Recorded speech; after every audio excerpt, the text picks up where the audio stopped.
Ang latest, ang hottest sa showbiz and entertainment. Heto na sa Ang Pilipinas Ngayon.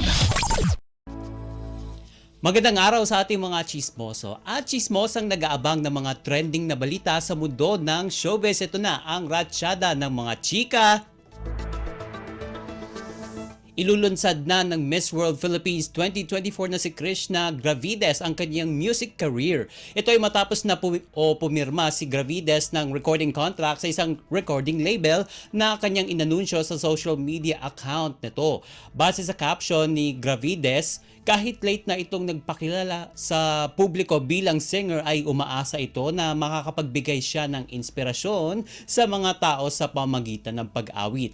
At nagpasalamat naman ang beauty queen sa Miss World Philippines Organization at sa director ng organisasyon na si Arnold Vegafria sa pagpayag na tahakin ang bagong mundo. At nagpayag ng suporta ang kapwa niya beauty queen sa bagong career milestone nito. Tubong Baguio City, kinoronahan nitong si Gravides bilang Miss World Philippines 2024 nito lamang Hulyo at siya ay nanalo sa ilang mga major awards kasama na ang Miss Photogenic, Best in Swimsuit at Best in Evening Gowns. Ang latest, ang hottest sa showbiz and entertainment. Heto na sa Ang Pilipinas Ngayon. Sa iba pa nating chika for today, pinabulaanan ng actor-politician na si Arjo Ataide ang balitang buntis na ang kanyang asawang si Maine Mendoza. Sinagot ni Arjo ang issue sa gitna ng pagliban ni Maine sa kanyang regular hosting job sa noontime show na Eat Bulaga. Ayon sa kanya, nagbakasyon lamang ang mag-asawa para sa kanilang unang anibersaryo ng kanilang kasal kaya nawala si Maine pansamantala sa noontime show na yon. Dagdag pa ng Quezon City 1st District Representative, kapwa sila abala sa kanilang mga commitment kaya malaking ginhawa na sa kanila ang pagkakaroon ng libreng oras para magbakasyon na magkasama.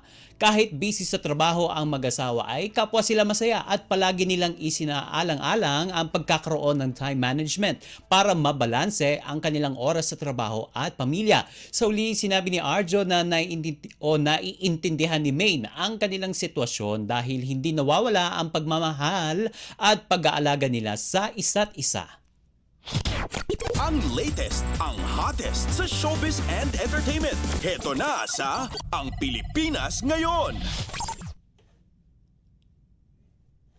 At sa uli nating chika for today, hindi pa rin makalimutan ang trauma na inabot ng Miss Universe 2018. Catriona Gray sa nangyaring panloloob sa kanyang sasakyan sa London, UK kahit ilang linggo na ang nakaraan. Sa kanyang social media post, inamin ni Catriona na nagkaroon na siya ng trauma at nabuo ang tensyon at pagkabalisa sa tuwing lumalabas siya ng bahay.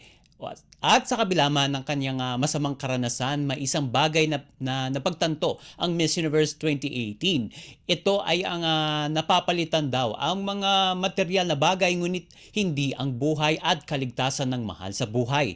Nagpasalamat si Catriona sa lahat ng mga nangamusta sa kanya at sa kanyang pamilya matapos ang insidente. Ang latest, ang hottest sa showbiz and entertainment. Heto na sa Ang Pilipinas Ngayon. At wala na tayong sapat na oras para sa ating balitang artista. Maraming salamat mga kachismis sa pakikinig sa aking mga chika for today. Ako po si Mama JT para sa Radyo Pilipinas World Service. Ang latest, ang hottest sa showbiz and entertainment. Heto na sa Ang Pilipinas Ngayon.